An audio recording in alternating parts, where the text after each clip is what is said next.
যেদিন মিটিং করবেন তার পরের দিন আপনার ঘর আমি দাঁড়িয়ে থেকে ভেঙে দেবো। 2026-এ দিদি ক্ষমা করবেন, আমি আপনার কথাও শুনবো না।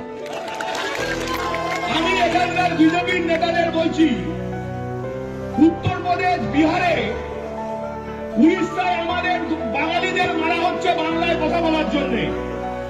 যে হিন্দিবাসীকে নিয়ে এখানে মিটিং করবেন পরের দিন ঘর থেকে বেরোতে দেবো না। কারণ আজকে আমার রেকর্ড আপনারা জানেন, যেমন আমার দলের লোকেরাও জানে, তার থেকে বিরোধী লোকেরা হারে হারে জানে। তার কারণ সিপিএম দীর্ঘদিন আমাদের দেখেছে আর হারে হারে বুঝেছে। আর সিপিএমই তো আজকে ড্রেস চেঞ্জ করে ভারতীয় জনতা পার্টি। আপনারা মিটিং করুন, মিছিল করুন, আমার কোনো বাধা নেই।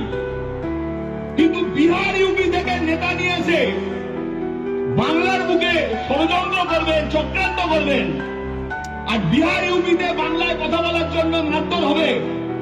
যেদিন মিটিং করবেন তার পরের দিন আপনার ঘর আমি দাঁড়িয়ে থেকে ভেঙে দেবো। আমি 2021-এ দিদি আমাকে বারণ করেছিলেন বলে আমি ছেড়ে দিয়েছিলাম। 2026-এ দিদি ক্ষমা করবেন, আমি আপনার কথাও শুনবো না। 2026-এ আমরা দলের কর্মীরা আমরা আমাদের মতো চলবো। দিদির কথা আমরা 2 মাস শুনবো না। দিদি আমাকে ক্ষমা করবেন, মঞ্চে দাঁড়িয়ে বললাম, অন রেকর্ড বললাম, প্রেস আছেন, রেকর্ড করছেন, অন রেকর্ড বললাম।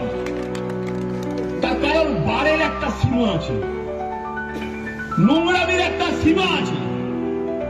চোর ছ্যাচররা বিজেপি করবে, চুল্লু ব্যবসায়ীরা বিজেপি করবে, তাকে ব্যবসাও করতে দেবো না। আর চুরি ছিনতাই তো দূরের কথা, জ্যান্ত এই মাটিতে কবর দেবো, মাইক ধরে বলে গেলাম।